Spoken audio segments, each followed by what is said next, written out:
Okay, well, welcome everybody to our webinar as part of a financial bootcamp series. My name is Alex Oliver. I'm with a company called First National Corporation, and we do this financial bootcamp series in affiliation with Schwartz & Schwartz Accountants.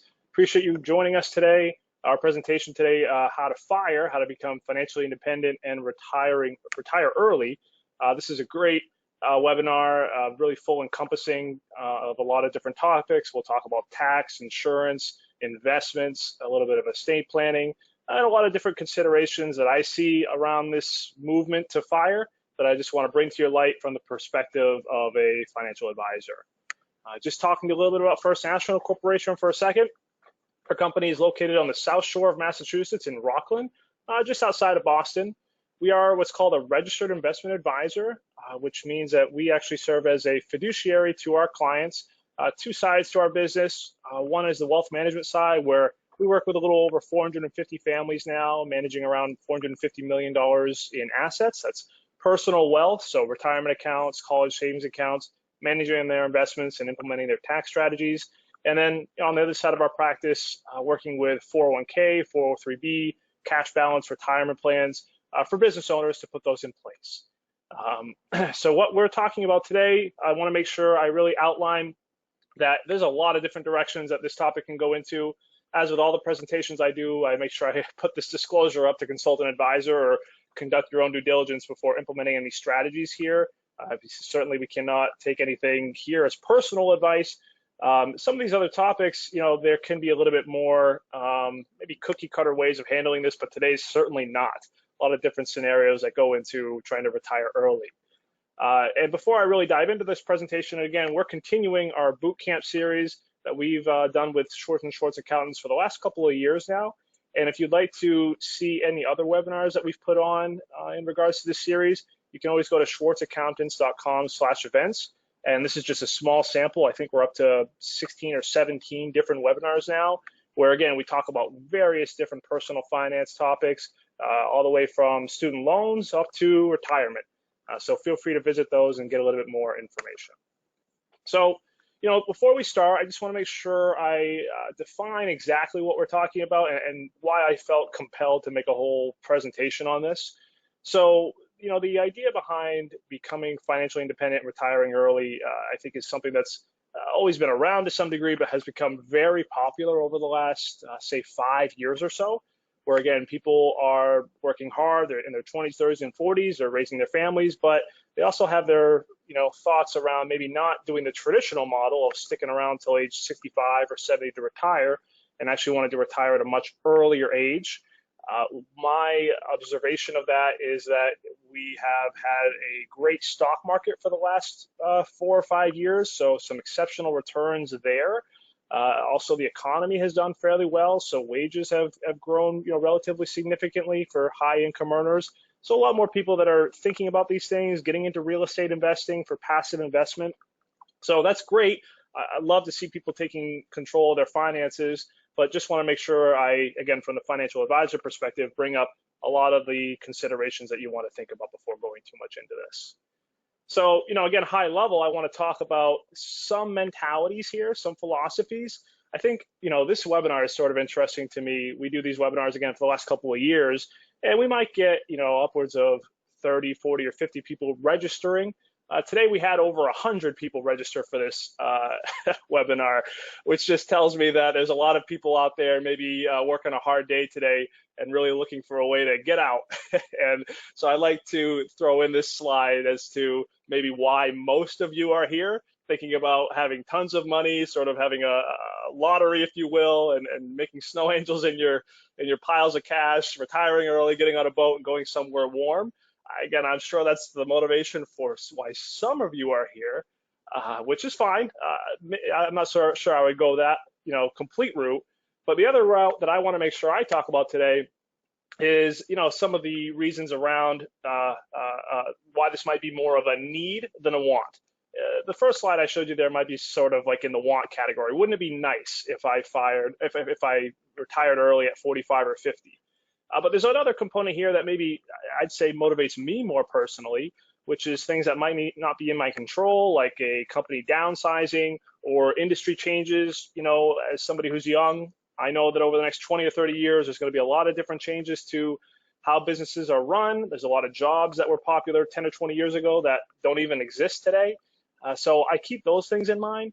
And then I also just keep in mind that, when people start to move around positions when they're 45 or 50, my clients that have a lot of assets built up already, they can feel pretty empowered to move around companies and not, be chained to one salary or one hospital or what have you. They can go and be a little bit more within their passions. So a lot of different ideas behind that. And, I just want to make sure I start by bringing up some different statistics around that idea.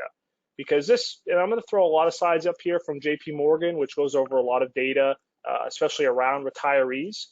And this just shows that for people that, that they've surveyed, that they retire age 65 or older. Again, some people might say, I'm not going to save so much right now because I love my job and I'm going to work until I'm 70 or 75. I don't even know what I would do in retirement anyways. So I hear those kinds of things, and I try to point those people to a chart like this, because in this survey, 69% of people actually say they want to work until age 65 or longer. And then the experience of those people is that actually only 31% of them actually end up working past age 65. The median retirement age right now is about age 62. So, is that because of want or need? Well, this chart over here actually starts to outline some of the reasons why people start to retire early.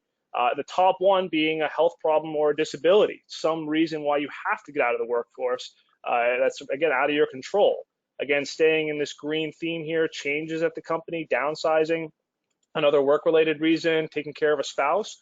Only a small subset, about 34% of this survey, are able to, either afford to retire early or they want to do something else. So again, I just want to set the table there by saying that, yes, there's, again, for some maybe 25 or 30-year-olds, you might be thinking, about all the great reasons why you might want to retire at 40 or 45 and how, free that might make your life.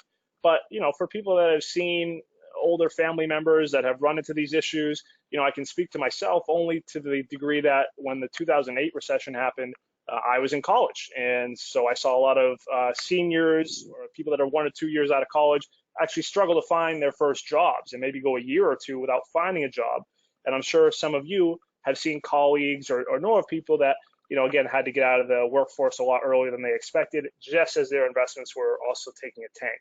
So again, hopefully we can get to this to more of a want category, but keep in mind the need category here as well to get yourself to a financially independent place and be able to make those choices as you go, okay?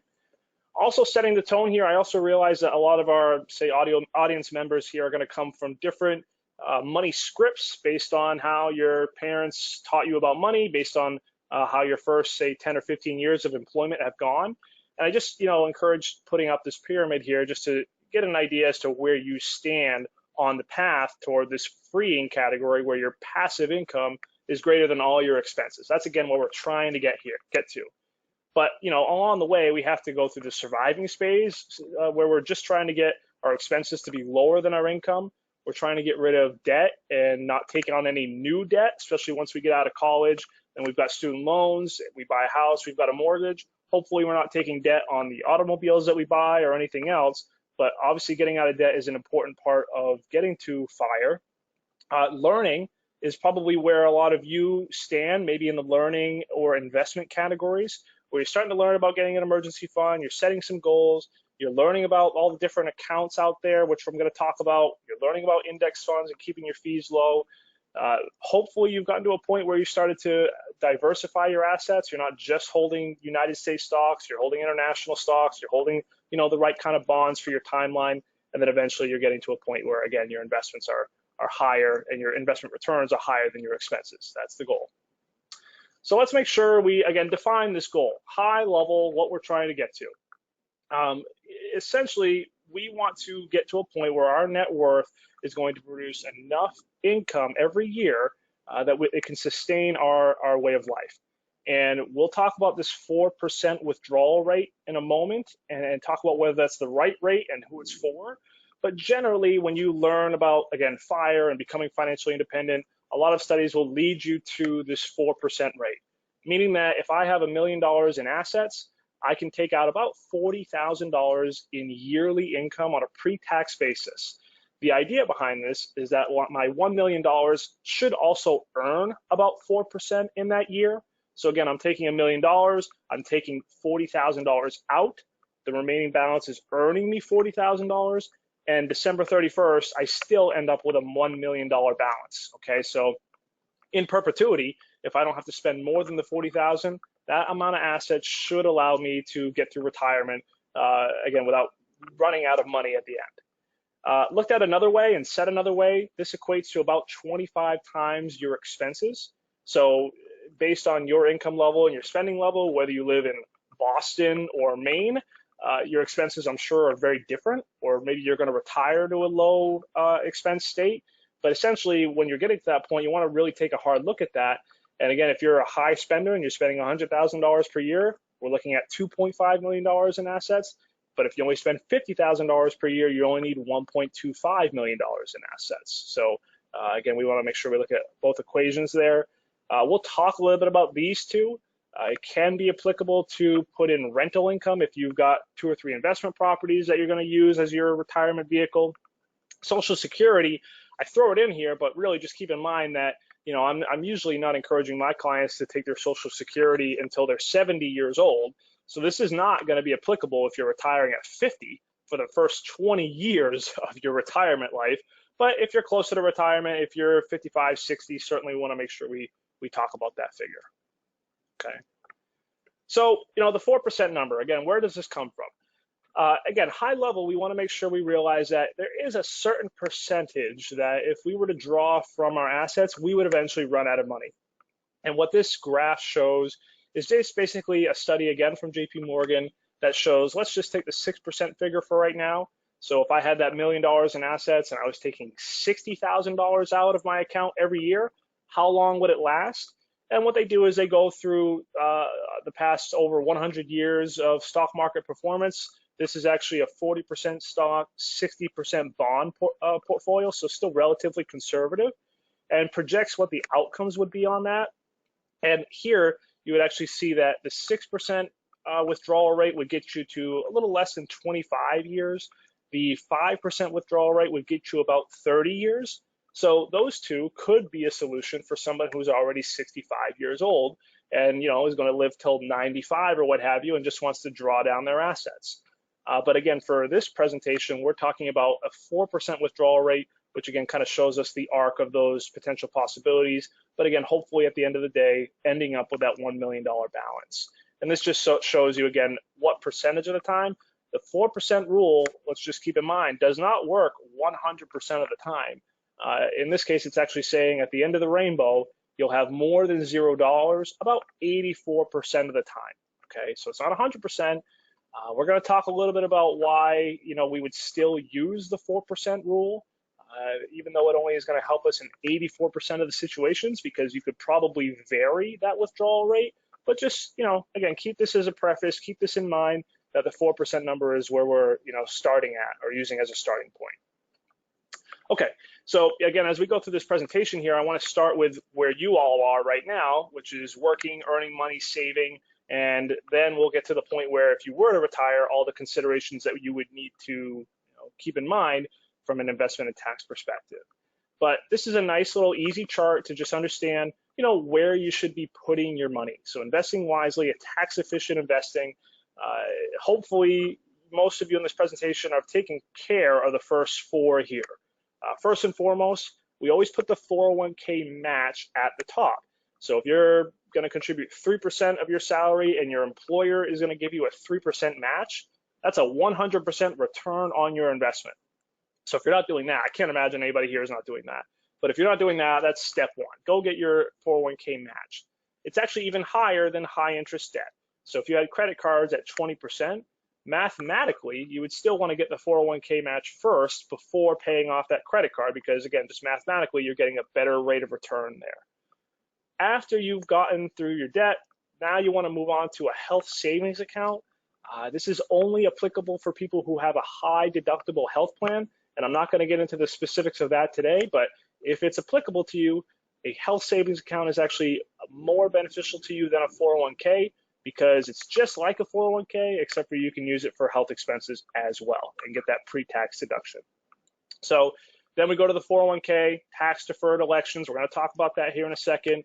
Then backdoor Roth IRAs. Again, we won't go into the mechanics of what a backdoor Roth IRA is, but trying to get money into your Roth thereafter is important. Opening up a taxable account, okay? So we're not doing whole life insurance here. We're not doing any complex investment vehicles. We're opening up taxable investment accounts, and then we're getting to low interest debt. And low interest debt would be considered something like a mortgage, where you, especially at today's rate, may have a mortgage rate of 3 or 3.5%, or maybe you're in the midst of refinancing right now to a very low rate. I wouldn't touch that, because you can probably get better investment returns within your taxable account and have the flexibility of having that balance there. So the last thing we would put money toward is that low interest debt. So keeping that in mind, again, I want to make sure I stick to a couple of basics here, because I think I say a lot of higher income professionals sometimes make a mistake with how they use their 401k elections, where they might be splitting them between pre-tax and Roth. And I will say that for maybe 1 out of 10 situations, a Roth deferral into the 401k could make sense in order to maybe diversify your retirement investments so you can pull from both pre-tax and Roth accounts. But again, 90% of the time, I'm going to be recommending that my clients be making full pre-tax deductions at the $19,000 per year, or for 2 spouses, that's $38,000. And I put up our tax tables here just to give you an idea as to how this works. Let's just stick with the married filing jointly one right now. And let's just take a married couple that's making $200,000 combined, okay? If they're making $200,000, they're going to fall into this 24% rate. Their last dollars between $165,000 and $200,000 are going to be taxed at 24%. What we're doing with the 401k is we are avoiding the federal tax rate of 24%. We are also, depending on the state, avoiding income tax there. So in the state of Massachusetts, you're avoiding a 5.1% tax rate there. So all in about 29%. We are avoiding paying that income tax right now while we're making money. Instead, when we retire, we are going to withdraw that money at our income rate at that time. Now, we don't know what those income tax rates are going to be at that time, but we do know that your income is going to be a lot lower than it is today. Effectively, it'll be $0 from wages, and then your retirement income and maybe Social Security once you get there. So, with the tax deferral at 29%, remember that we have a standard deduction of $24,000, so you're essentially taking that out for 0%, and then maybe you'll get up to around here on the tax bracket. So usually a retiree's effective tax bracket at that time is going to be somewhere in the 7 to 10% range. So again, now maybe even in retirement you've moved to a state with no income tax like New Hampshire or Florida. So you're avoiding the taxes at 29%. You're going to pay 7 to 10% there. That's a huge investment return, not to speak about even the investment returns within the account that you'll hopefully get. So I know that's probably a really basic concept for most people here, but it's the first one on the bucket list that we want to make sure we fill up. And I just wanted to make sure I spend a couple of minutes to talk about that, because before investing anywhere else, I do want to make sure you keep in mind that tax strategy. Okay, so again, to lay through what a typical strategy might be, in order to become financially independent and retire early, the biggest component here, we can't get around it, is that you have to save a significant amount of money, way more than, say, the 10% that you were recommended when you were 25 years old. You've got to, if you do 10% at 25, you're definitely going to retire at 65, but it's got to be a lot higher. And so what I have here, early retirees save at minimum a 20% of their gross income, and they start at an early age. I would say they start when they're 25 or 30 years old. As incomes go higher, as you get promotions, or if you're a business owner, as your business is starting to flourish, your incomes are much higher. It's much easier to save, and you should be aiming to be saving between 40 and 50% of your income, which is a huge figure. So let's talk about how that would look. Let's say we've got a household making $300,000. Again, point number one is that they want to max out their 401k deferrals, or if they're at a nonprofit or hospital, their 403b deferrals at $19,000 a piece. That's going to get them up to $38,000. Let's just say in this scenario that one of the two spouses is a business owner, and so they're actually able to give them a match or a profit sharing allocation right up to the maximum $56,000. So that's a huge benefit for being a business owner, is being able to do that. For the spouse that's working on a W-2 wage, they're not the business owner. Maybe they're going to get a match from their employer at 3%. That gives them another $4,500. They're going to do the backdoor Roth IRAs at $6,000 a piece every year. That's $12,000. And then they're also going to finally do the taxable investment account, $30,000 a year at $2,500 a month. That comes out to about $121,000 or 41% of this figure. Okay, so again, I just wanted to lay this out because sometimes when I work with a client, again, a high earning client, they might have done these first 4 steps, or maybe actually they've probably done these first 3 steps. They maybe have not heard about doing a backdoor Roth IRA. They thought they made too much money to contribute to it, but in fact, there's a way that we can get money into a Roth. So we start implementing that strategy for them. But then we start laying out the numbers and saying, okay, if you wanted to retire 10 years from now or 15 years from now, we really need to save more. And they probably are saving, but it's going to a checking account earning 0%, where we really want to get that into an investment account and invest that for that 10 or 15 year time horizon. Okay. So again, just kind of a layout here as to how that would look maybe for you. I do want to make sure I point you to a couple of resources here. Again, kind of going along the idea that we're still moving our way through the process. There are a couple of Reddit forums that I love. Reddit, is essentially like a Twitter or Facebook, a social media platform where you can go and search for the topic that you have in mind. And around FIRE, there's both a FIRE, again, financially independent, retire early subreddit here. But then there are 2 philosophies that even go deeper into this sort of community, if you will. The first one we'll talk about is lean FIRE, okay? And so lean FIRE, as it says here, they want to approach the problem from a financial independence from a minimalist, stoic, frugal, or anti-consumerist trajectory. So this one's pretty good. I work in IT. I hate my job. I only get paid $50,000 to work in the city. I want to save as much as possible so I can quit and find a different passion. They're actually thinking about buying properties and generating income. So on the one side of the balance sheet, or the cash flow statement, if you will, we're looking at trying to lower expenses as best as possible, because after all, if we lower expenses, that does allow us to get money to save. And then when we retire, we don't need as much. We don't have to withdraw as much from our financial accounts to sustain our way of living. If you can live off $40,000 a year or $30,000 a year, you're going to come to financial independence a lot faster than somebody who needs $100,000 or $200,000 at that time. So there's a couple of websites, blogs out there that are very popular: Mr. Money Mustache, Frugal Woods, that'll kind of go through a lot of different ways to lower your expenses and get to lean FIRE, if you will. Okay, so that's one set of resources here. And again, I think I've mentioned most of this, but the things that they're going to talk about on these forums, don't drive expensive cars. Like, don't drive that BMW that's going to depreciate, extremely. These kinds of people love buying $5,000 used cars. They just really get a kick out of buying that car and driving it until it's literally dead, because at the end of the day, cars are a depreciating asset.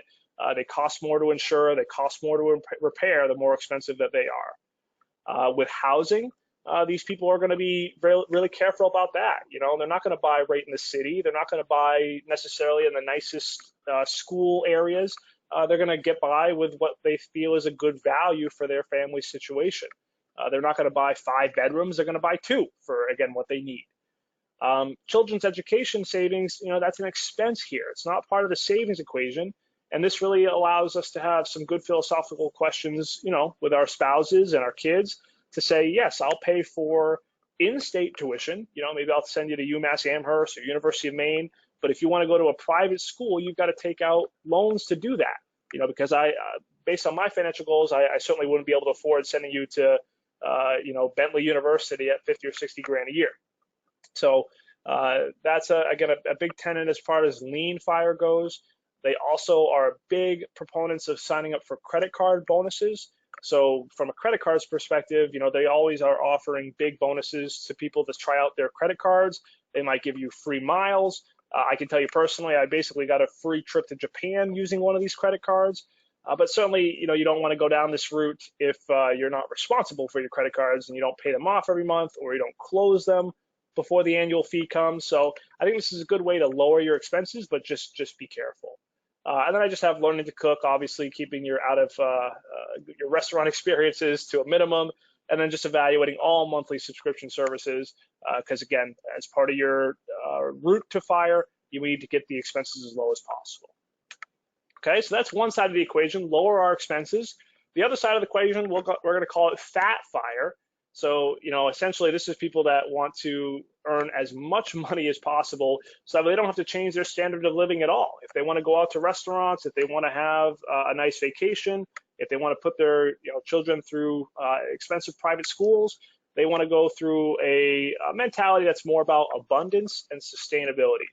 So a couple of little resources here for you. These are podcasts, the Choose Financial Independence podcast and the Bigger Pockets podcast. Because what are we going to talk about here if we're not lowering our expenses? Well, we're going to try and talk about raising our income. What can we do to either earn more from our work today or find sustainable, maybe passive income through our retirement lifespan? And so I kind of like this one because for people that are business owners, this is already a pretty natural mentality. But others that have maybe had parents that only work W-2 wage jobs and are working a W-2 wage job themselves, they maybe have not come up with all of the creative ways that you can go out to increase your income. And we don't have to talk about a significant amount of income. I have here just noted that about $16,000 of annual income during retirement is equivalent to $400,000 in retirement savings. So, if I told you today to go and quit your job, leave whatever job you're doing and find a way to go earn $16,000 without working for somebody else, I would guess that a lot of you would be able to find a way to do it. You might buy, again, an investment property or a small business or start a small business or freelance or consult. Just find a way to earn that $16,000, and that will pay you huge dividends because now you don't have to withdraw from the retirement savings that you have, allowing you to earn investment returns thereafter, okay? So as I mentioned, real estate is a big topic on the fat FIRE side. A lot of people in this community will start to buy several rental properties, which, you have to really question whether you want to become a landlord or hire a property manager and deal with all those things. If you want to do some home repairs yourself on a weekend to maybe increase the property value, again, are you willing to do that or not? We talk about house hacking here. So I definitely have some clients that, live in half of their home and they Airbnb out the other half, or they rent the other half. That's a great way of getting some passive income. If you're a business owner, you may have some extra office space that is not being used, and you can lease that out to a business owner that, again, is a small business owner that doesn't have all the resources to get a massive office. So that, again, might be a way to do it. They talk about side hustles here. So if you can consult, which is more probably something that you would do when you're in your 50s or 60s and you've gotten a lot of experience somewhere, that might be a way of getting some passive income. Freelancing on a Fiverr or an Etsy, there are some people that do that. Buying a business that you might want to run yourself. You could franchise like a local fast food joint or something like that. A lot of businesses on the bizbuysell.com website. Again, just another resource to give you something to think about. And then finally, probably my favorite, and what I talk to my clients quite a bit about, is just structuring the job so that you can be happy to work there the extra years. So if you've gotten to a point, again, where you're essentially financially dependent, you've got your $2 million nest egg, and you can live off the $80,000 of income that generates, you're in a much more powerful position to go and approach your boss to let you work remotely, or maybe you can work with less clients, and instead of making your $100,000 or $200,000 salary, maybe you can cut that in half and actually have a great life doing that. So we really want to be really creative here on both ends. I don't think there's one philosophy that's right or wrong. I think obviously there's ways to minimize all of our expenses, but there's also very talented people in this webinar that probably have a lot of ways of generating extra income if they were able to sit down, make a plan, and just be creative about it. So that certainly cannot be discounted.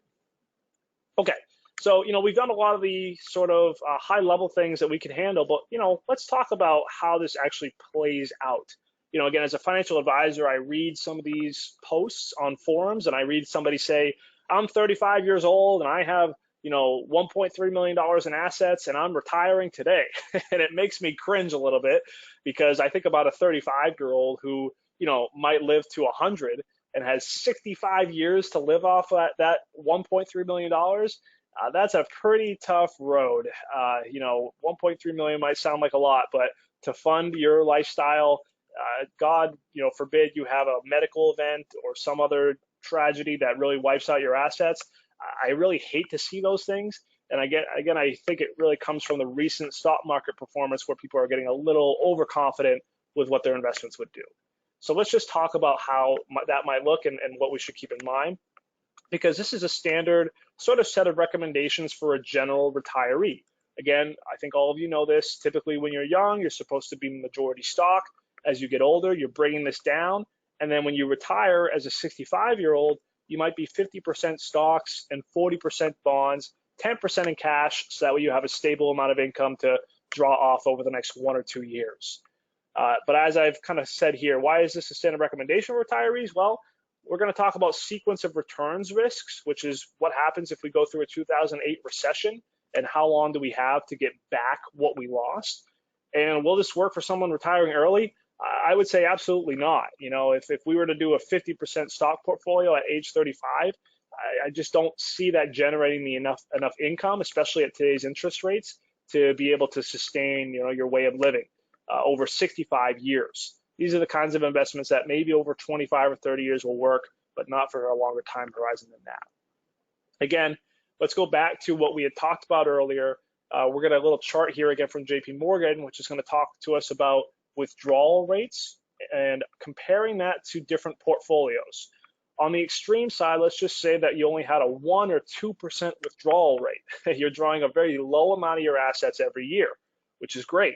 It actually won't really matter at all what your investment portfolio is, whether it's 0% stocks or 100% stocks. You're going to have a 95 to 100% probability of having a balance at the end of those 30 years, because again, you're withdrawing such a small amount. On the other end of the spectrum, if you're withdrawing 10%, it's not going to matter what your investment portfolio looks like. You're going to run out of money. So we're going to fall somewhere in this 3 to 4% range, I would say. Again, sticking to the 4%, we cannot be 100% bonds. We have an okay probability there, but it's a little risky for my liking. We typically will see a mix here. Again, the 40-60 portfolio that we talked about, or even a 60-40. But I just want to make sure I point out that while we've gone through that philosophically, this is, again, talking about 30-year time horizons. If we're going to up that to a 40 or a 50-year time horizon, we're going to want to err more on the side of this stock portfolio than bonds, because we know that stocks will outperform bonds over time. But over time is certainly relative and is certainly relevant to what we actually need. So one chart that I think is really important, and I've starred this one just to make sure that we really emphasize this risk, is a sequence of returns, which is basically referring to what happens if I retire today and a 2008 recession happens tomorrow or within the next 2 years. Will I be able to make it? And so what this chart just shows you is that this purple line just assumes that starting at age 65, again, keeping in mind, we're only talking about 65 right now, we have an 8% annualized return. Just every year we get an 8% return. We're not going to run out of money doing that. This green line, is a 40-60 portfolio, 40% stock, 60% bonds. Over time, it's actually going to average 9.1% rate of return. Okay, so more than the purple line, but we're actually going to run out of money in this circumstance. Why? Well, because these first 4 years and even the 5th year, you could say, have below average market returns. So instead of getting that 8% return, these first 4 years, we actually underperform that. And the overall portfolio performance, the way we get up to that 9.1 is because we really outperformed over the last 10 or 15 years. But because we had that really bad start, we actually didn't have enough time for those assets to recover while you were withdrawing this for retirement.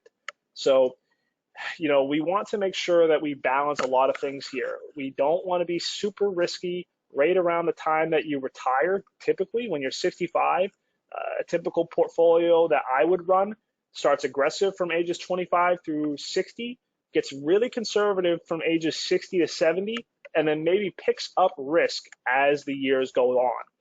When you're retiring at 45 or 50, you're going to need to make sure that you have quite a bit of a buffer zone for a lot of different scenarios. So I just wanted to make sure, again, we pointed that out to you because, again, I just see too many people that think they have enough money and they haven't really outlined all of the negative consequences that can come over such a long period of time.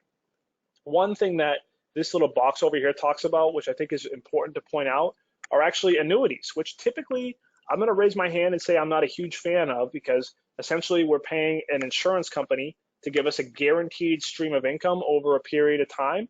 So at the end of the day, the insurance company over 10 people, they're going to win 8 out of 10 times. That's how an insurance company makes money.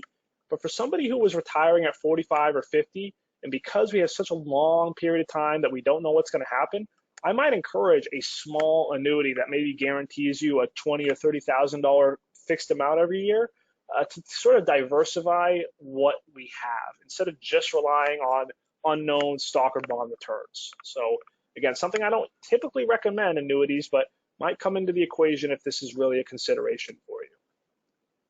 Okay, we're starting to get to the tail end here. I want to make sure I bring up a couple other things as you start to think about, your retirement timeline. Certainly, health insurance is a big part of budgeting for an early retirement. Hopefully, you all know this, that when you get to age 65, you'll be able to be on Medicare, which will be inexpensive and not a huge issue. But when you're young and you're no longer getting your health insurance through your employer, you have to go through an exchange. Now, I will say that, because of 2010's Affordable Care Act, this is a lot easier than it used to be before that bill came into place. Now you would actually go out to a marketplace and find some insurance for yourself. And this actually just goes through two 60-year-old adults in Massachusetts. They could expect to pay almost $1,100 for a silver plan, sort of a medium plan here. And this is certainly just an estimate, and it's going to vary based on your zip code. But health insurance is going to have to be a line item and expense for you all the way up through age 65. So if you're trying to retire at 50, keep in mind those 15 years worth of health insurance that you're going to have to pay for, and that will drop off eventually. Long-term care, this is if you were need to go into a nursing home because you've developed Alzheimer's or whatnot. I think, long-term care insurance is another one of these things that's evolved over time. Back in, say, the mid-2000s, these were much more popular when interest rates were higher. These days, insurance companies really mispriced those policies back in the day. We're living longer. We're staying in care facilities longer. It's really hard to get a long-term care insurance policy anymore. If you're going to do it, you need to do it at age 50 or 51 when you're really healthy. And if you're not going to do it, you need to make sure you set aside some side fund to pay for this, because a long-term care facility can easily be $80,000, $100,000 a year. And let's just keep in mind that, that's on you to pay. If you have to go into a long-term care facility, Medicare is not going to pay for that until you literally run out of assets, which is defined as your house and $2,000 in the bank account. So it's a long time until government assistance is going to help with something like that. So as we're planning the financial plan, we want to make sure, typically I'm setting aside $250,000 or $300,000 for my clients as a side fund that we're not using for the 4% withdrawal rate. It's just sitting there ready to go in case we have to go into a long-term care facility down the road. Okay. Finally, I just want to make sure I point out, life expectancy. I think we all know this, that we are all living to a much longer age. Unfortunately, I see a lot of clients who say things like, my parents died when they were 70 or 71, so I'm probably not going to go past that anyways. But I really like to point out these stats that, somebody who makes it to age 65 has about a 48% chance that at least one of the spouses is going to live to over age 90. And right now, the men's median age is about 83, women 85, almost 86 years old. So make sure we're really accounting for a long time horizon for this early retirement strategy. Again, so that we don't run out of money, because you're not going to be able to get a job when you're 75 or 80. We need to make sure we have a plethora of assets to pull from. The final note I'll say here is that I really encourage that my clients delay Social Security till age 70, and you should make that part of your financial plan as well. Social Security, you can start taking it at age 62, but you'll have a reduction in benefits. You'll get your full retirement benefit at, say, age 66 or 67, depending on what your full retirement age is. And then in those last few years, if you delay, you'll get a guaranteed 8% rate of return and 8% increase on your annual benefit. And you're not going to get a guaranteed 8% rate of return in your 401k or your taxable investment account. So I would rather my clients actually draw their assets down during this time, get this guaranteed Social Security increase, these bumps, because this is essentially, what your insurance policy would be against living too long. If you're getting age 70 retirement benefit, that's as high as it's going to go. Maybe it's even as high as 30 grand a year. They're going to give that to you for the rest of your life.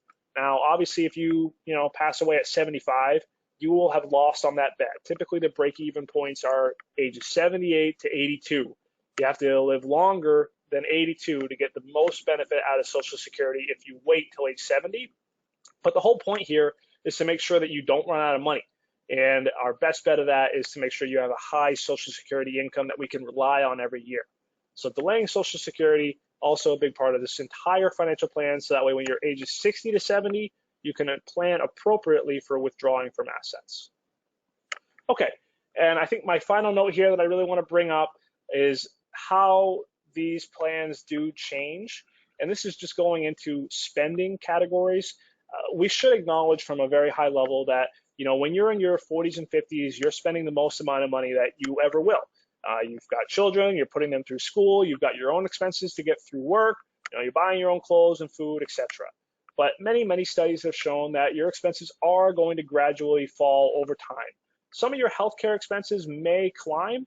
It's one of the only ones that, as we see here in the purple, might have a little bit of a slight increase, but a lot of these other ones are going to fall off the map. And so I do account for that. While again, we're keeping this presentation very simple to say, live on a 3 or 4% withdrawal rate every year. If we actually really got into the weeds on it when I'm working with a client, we might actually have a higher withdrawal rate in the first 10 years of retirement, say a 5 or 6% withdrawal rate, because we know we're going to cut that down over time.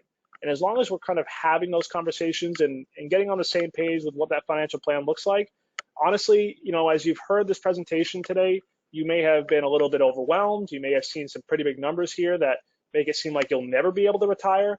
But I've been surprised in my time to sit down with a lot of people that are in their late 50s and early 60s to look at their numbers and realize that some people are just a little too conservative. They think they have to work until 70, when actually we've drawn up a financial plan. Maybe they're going to downsize their house. We know their expenses are going to go down, and they're actually able to retire at 58 or 60 or 62. So, don't discount the fact that, again, we talked about large numbers here, but again, your expenses falling down will allow for a smaller nest egg to be able to get you through the retirement phase, possibly. Just have to run your own numbers there. Okay, maybe one little resource I'm gonna point you to is this website, engaging-data.com/fire calculator. I'm just gonna show it to you very briefly here for a second. Right here.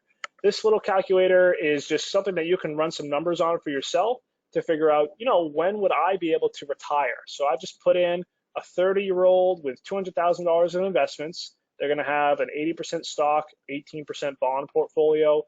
Their income is $300,000. Their spending is $200,000. So they're saving about $100,000 per year. Again, go ahead and input these own figures for yourself. If you are actually spending only $150,000 per year, you're going to see what happens to our graph. Yeah, so now we're only retiring it in 8.2 years as opposed to 9.4 because we're saving more money. We can project our income growth. We can put our retirement spending in here. We can put our withdrawal rate. So maybe you heard this presentation and thought, you know what, I want to be a little conservative. I'm going to have a 3% withdrawal rate. Okay, so that'll be a little bit more conservative there, pushes our retirement out a little bit. Our average effective tax rate, I've put in 10% here. Typically, it's going to be more like a 7 to 10%. So it kind of gives us a number, almost $3.7 million that we would need to make these numbers work. And it'll graphically show you how this is going to go over time. Again, we only have that $200,000 right now. most of this is going to come from savings, and then we're going to get some from investment returns. But this 30-year-old, if they held true to these numbers, would be able to retire at age 39, or let's just say you're, age 40 instead. It's going to switch it up for you, and now you're retiring at age 49. So feel free to engage this calculator. Again, I think my whole point to this conversation is not to say that you should retire early. It's what everybody's doing, but at least have the conversation, with your spouse to get a financial plan in place and get on the same page with what your goals are. Personally, I can tell you that I would not plan on retiring at age 40 or 45. I also love my job, love working with my clients, but it would be nice to get to a point of financial independence where, again, I could work with the clients that I'd like to, or I could go to a passion business if I would want to. It just is nice to have those choices. Maybe spend more time with my children and work only 2 or 3 days a week. Without a financial plan, I think it's going to be hard to really come to that unless you're just lucky and your company gets acquired and your stock options, really appreciate. We want to make sure we have a plan in place, and more might be possible than you might otherwise understand. So just in wrapping up this presentation, if you would like to get more resources here, our website, fncadvisor.com, is a great resource. You can go to our blog. I'll also point you to this tab here, dentists, of which I'm sure a lot of you are not dentists, but I will just tell you that, I've written an ebook based around dentists who are, about 80% just like anybody else, trying to save their own incomes, get their insurance in place, put an estate plan in place. These people are business owners, so they're evaluating what to do with their business. And if you're a business owner as well, obviously selling your business for a certain amount of money is a big part of your retirement plan. We go through some of those things in this ebook, and then obviously a lot of different strategies as you get to retirement, investment and tax strategies, just like we talked about today, but maybe go into a little bit more detail here. So this is a free ebook. All you have to do is go to the fncadvisor.com/dentists and type in your name and email address, and we're going to send that to you in both a PDF format and a Kindle format. So if you want to send that right to your Kindle and read it on your weekends, this is only about 80 pages, so a quick little summary of what an entire financial plan might look like. And if you're a do-it-yourself person, probably something that can give you, again, some good ideas and make sure you're doing it all the correct way. Or maybe as you read this book, you start to realize, wow, there's a lot more to financial planning than I ever even realized, and start to think about hiring an advisor to help you with that. And obviously, hopefully, we can hope that you consider us to help implement that financial plan. So with that, I just want to thank everybody for coming and attending. Hopefully, we've given you some ideas and some topics that you haven't thought about before, especially around becoming financially independent and retiring early. If you have questions around this presentation, feel free to ask them in the questions box here as part of the webinar, or just shoot us an email, alex@fncadvisor.com, and I'll be sure to get back to you as soon as I can and maybe go into a little bit more detail on some of these topics. So thank you again, and hope to see you around again for the next webinar.